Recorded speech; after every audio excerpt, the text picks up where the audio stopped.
لا تزر وازرۃ وزر اخری، سب کانپ رہے ہوں گے، سب لرزہ بر اندام ہوں گے، نبی، رسول، ولی، صدیقین، شہداء سب کانپ رہے ہوں گے، ایک ہی صدا گونجے گی، لمن الملک اليوم، آج کس کی ملکیت ہے، آج کس کی حاکمیت ہے، آج کس کی بادشاہی ہے۔ کوئی لب کشائی کی جرات نہیں کر سکے گا اس کے سامنے، بس ایک ہوگا جو زارو قطار آنسو کی برسات میں سجدہ ریز ہوگا۔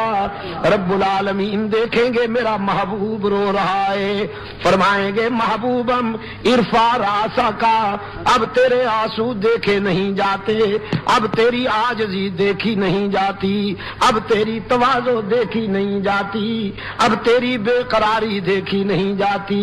روتا کیوں ہے میرے محبوب؟ تو انبیاء کا امام ہے، تو رسولوں کا مقتدا ہے، تو صدیقین کا مقتدا ہے، تو شہداء کا مقتدا ہے، روتا کیوں ہے میرے محبوب؟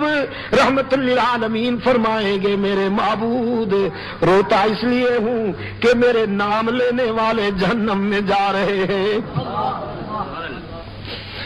میرے نام لیوا جہنم میں جا رہے ہیں، ان کی زبان پہ میری نسبت ہے، میرا نام ہے، میں کیسے گوارا کر لوں کہ انہیں جہنم میں جانے دوں اور خوش رہوں؟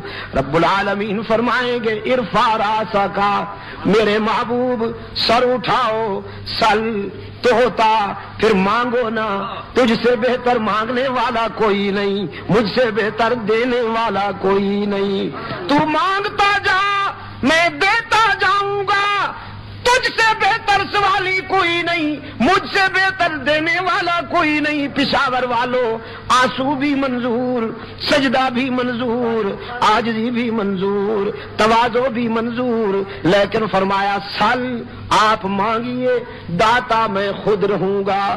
یہ نہیں فرمایا کہ سر اٹھاؤ جو جی میں آئے کر دو، جس کو چاہو جہنم میں ڈال دو، جس کو چاہو جنت میں ڈال دو، نہیں، فرمایا تیرا سجدہ بھی منظور، تیرے آنسو بھی منظور، لیکن اختیار میرے اپنے پاس ہوگا۔ تو مانگ، تجھے مانگنا اچھا لگتا ہے، میں دوں، مجھے دینا اچھا لگتا ہے۔